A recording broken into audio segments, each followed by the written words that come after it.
अभियोजकों ने प्रमाण प्रस्तुत किए हैं उनसे वह आरोप सिद्ध नहीं हो पाता है। दिनांक 30 जनवरी की घटना का उत्तरदायी केवल मैं ही हूं। अन्य समय में भी मैंने न किसी के साथ षड्यंत्र किया है और न किसी की सहायता की है।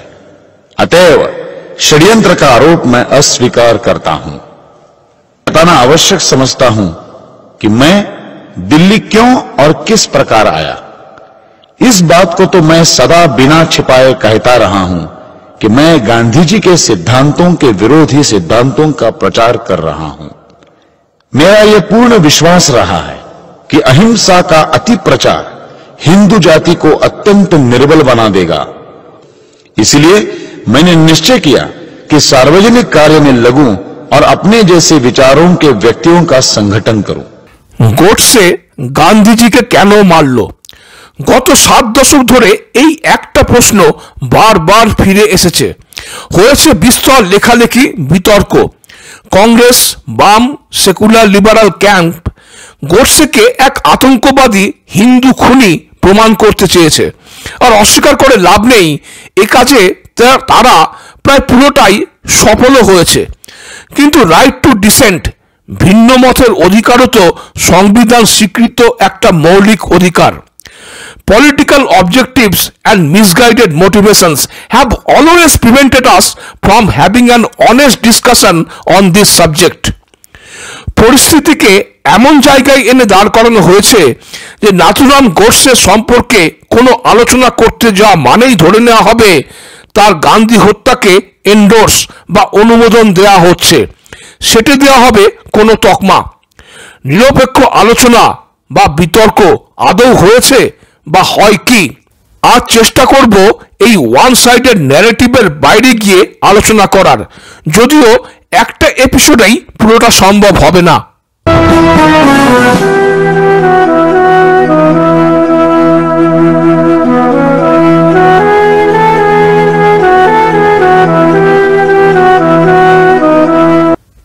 জানুয়ারি 1948 বিকেল 5:15 বিড়লা হাউস প্রার্থনাস্থলে ভিড়ের মধ্যে উপস্থিত এক মধ্যবয়স্ক সৌম্য চেহারার ভদ্রলোক গান্ধীজিকে আসতে দেখে তার পা ছুঁলেন। স্বভাবসিদ্ধ ভঙ্গিমায় গান্ধীজি আশীর্বাদ দেওয়ার জন্য হাত তুলতে গেলেন, কিন্তু ততক্ষণে সেই ভদ্রলোকের হাতে উঠে এসেছে M1934 9mm Barrett pistol. Point blank রেঞ্জে চলল 3টে গুলি। লুটিয়ে পড়লেন গান্ধীজি। অ্যারেস্ট করে তুগলক রোড পুলিশ স্টেশনে নিয়ে যাওয়ার সময় এক সাংবাদিক কোনো ক্রমে জিজ্ঞাসা করে বসলেন, আপনি কিছু বলবেন? উত্তর এলো, এখন তো এটুকুই বলবো যে আমি এখন যা করলাম তার জন্য আমার লেশ মাত্র অনুশোচনা নেই, বাকি কথা আদালতে বলবো। বললেনও।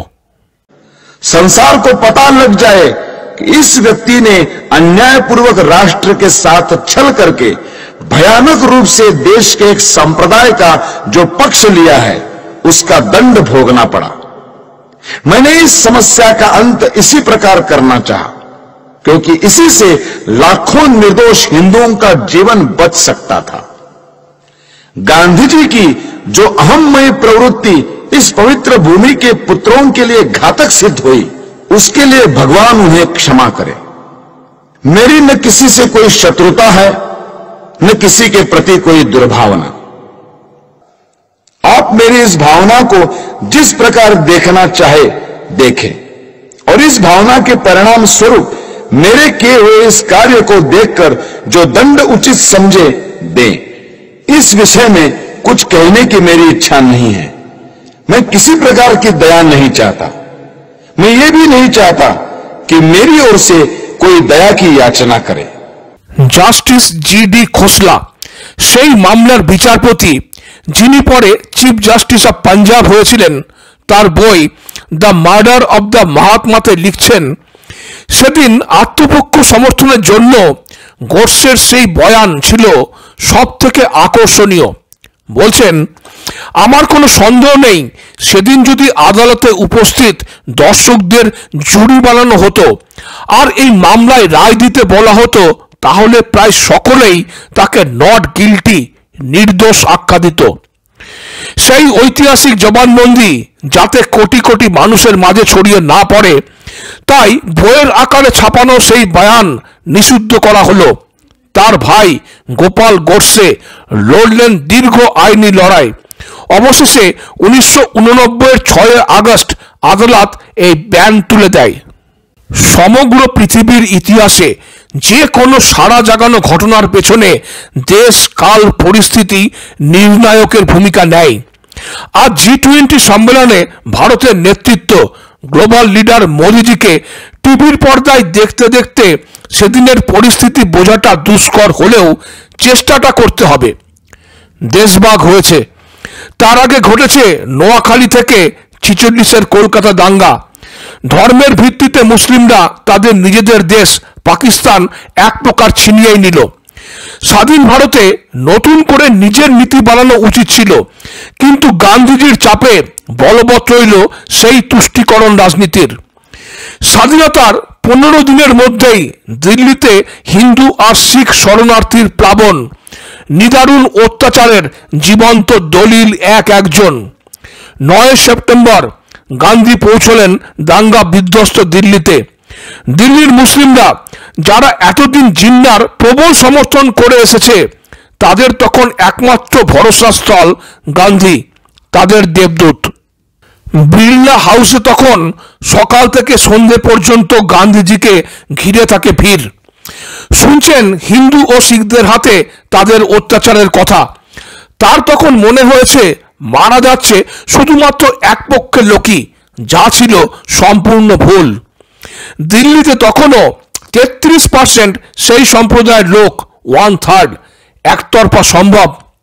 কিন্তু সবকিছুর জন্য তিনি দায়ী করলেন সেই হিন্দু আর শিখদের।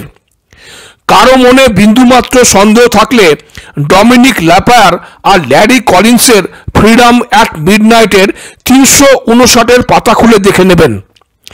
তিনি ঘোষণা করলেন পরিস্থিতি স্বাভাবিক না হওয়া পর্যন্ত তিনি দিল্লিতেই ঘাঁটি গেড়ে থাকবেন। এখানে প্রশ্ন উঠবে না যে 46-এর কলকাতা দাঙ্গার প্রথম দিকে যখন একতরফা হিন্দুদের নরসংহার হচ্ছিল, তখন তার ভূমিকা কি ছিল? পাকিস্তান থেকে বেঁচে ফিরে আসা শরণার্থীদের জায়গা তখন খোলা আকাশের নিচে, রিফিউজি ক্যাম্পে। সেখানেও জায়গা কম। 2-1 মাসের মধ্যে শুরু হবে শীত। প্রস্তাব দেওয়া হলো তাদের সেই সব বাড়িতে থাকতে দেওয়া হোক যারা পাকিস্তানে চলে গিয়েছে। এখানে জেনে রাখা দরকার, ততদিনে কিন্তু পাকিস্তানের লাহোর থেকে করাচি, রাওয়ালপিন্ডি থেকে পেশোয়ার, সর্বত্রই হিন্দু শিখদের ছেড়ে আসা বাড়িগুলোতে ভারত থেকে চলে যাওয়া মুসলিমদের দিয়ে দেওয়া হয়েছে। কিন্তু বেঁকে বসলেন গান্ধী। সরকার সিদ্ধান্ত নেবার আগেই প্রবল বিরোধিতা শুরু করলেন যাতে ওই সব খালি বাড়িতে হিন্দু শরণার্থীদের থাকতে দেওয়া না হয়। গান্ধীর চাপে নেহেরু সরকার ওই সব পরিত্যক্ত বাড়িতে বসিয়ে দিল সরকারি কাস্টোডিয়ান। হিন্দু শরণার্থীরা তখন খোলা আকাশের নিচে।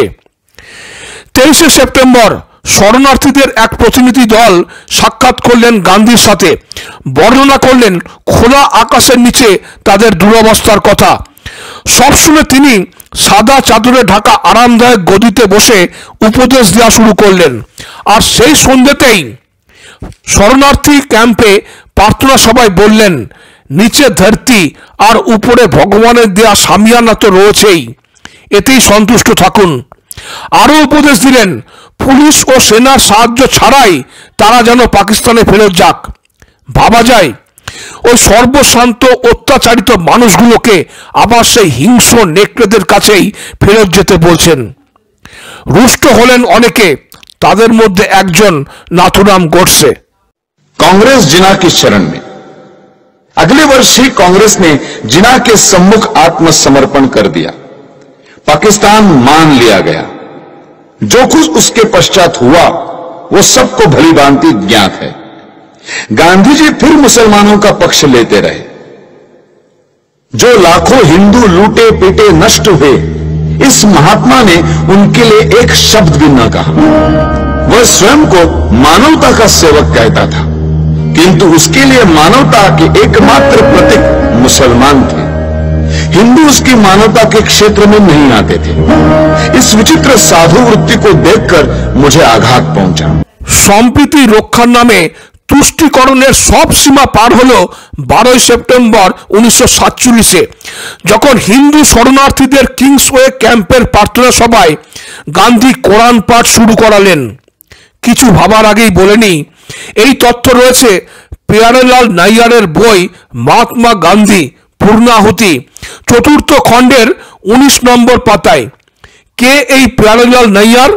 গান্ধী ঘনিষ্ঠ, আজীবন গান্ধীবাদী এবং কট্টর আরএসএস বিরোধী, আর গান্ধীজির সব থেকে ঘনিষ্ঠ পার্সোনাল ডক্টর সুশীলা নাইয়ারের ভাই। সুশীলা নাইয়ার, যিনি পরে নেহরুর ক্যাবিনেটে স্বাস্থ্যমন্ত্রীও হন। এই পরিচয় পর্ব এই কারণেই দিলাম, যাতে কোনো কংগ্রেসি, গান্ধীবাদী, বামপন্থী, এমনকি জিহাদিরাও প্যারেলাল নাইয়ারকে আরএসএস এর লোক বলে চালানোর চেষ্টা না করে। যাই হোক, সেই সন্ধ্যার প্রার্থনা সভায় বহু মানুষের ভিড়। কোরআন পাঠ শুরু হতেই প্রতিবাদে ফেটে পড়লেন লোকজন। বলতে থাকেন, এই সব আয়াত পড়েই আমাদের মা বোনেদের ইজ্জত লুটেছে, প্রিয়জনদের খুন করেছে। গান্ধী মুর্দাবাদ স্লোগানও ওঠে। জীবনে প্রথমবার প্রবল বিক্ষোভের মুখে পড়ে গান্ধীজি প্রবচন থামাতে বাধ্য হন। যখন চলে যাচ্ছেন, তার গাড়িতে পাথরও ছোড়ে শরণার্থীরা। কিন্তু এতেও থেমে যায়নি গান্ধীজির সংখ্যালঘু প্রীতি। দিল্লির বাল্মীকি কলোনির এক মন্দিরে তিনি প্রার্থনা সভায় সেই কোরআন পাঠ শুরু করেন। লোকজন তীব্র বিরোধিতা করলে এবার আসলে নামে পুলিশ। এই ঘটনাও প্রবল প্রভাব ফেলে নাথুরাম গোডসের মনে, যা তিনি পরে আদালতে তার অন্তিম বয়ানে উল্লেখ করেছেন। প্রশ্ন ছুড়ে দিয়েছিলেন তিনি, গান্ধী কখনো কোনো মসজিদে কেন গীতা পড়ানোর সাহস দেখাননি? কারণ তিনি জানতেন তাতে তার দশা কি হবে। আজকের তুষ্টিকরণ পর্বের শেষ অধ্যায় রঘুপতি রাঘব রাজা রাম। আমি নিশ্চিত 99.99% লোক বলবেন এই স্তবগান বা প্রশস্তির স্রষ্টা মোহনদাস করমচাঁদ গান্ধী। এনাদার মেথ, অতিকথা। এটি একটি ট্র্যাডিশনাল হিন্দু ভজন, স্রষ্টা শ্রী লক্ষ্মণচারিয়া, শিরোনাম নম রামায়ণ। আদি ভজনটা এরকম: রঘুপতি রাঘব রাজা রাম, পতিত পাবন সীতারাম, সুন্দর বিগ্রহ মেঘ শ্যাম, গঙ্গা তুলসী শালিগ্রাম। 1930-এর ডান্ডি মার্চের প্রথম ব্যবহার, তারপর প্রতি প্রার্থনা সভায় হিন্দু ভজনকে বিকৃত করে জুড়ে দেওয়া হলো ওই 2 লাইন। কারণ এই আদি ভজন তো ভগবান রামের প্রশস্তি করে বানানো, সেটা প্রার্থনা সভায় চালানো হলে পাছে রুষ্ট হন এক বিশেষ সম্প্রদায়। ভালো থাকবেন, বাকি কথা পরের পর্বে। নমস্কার।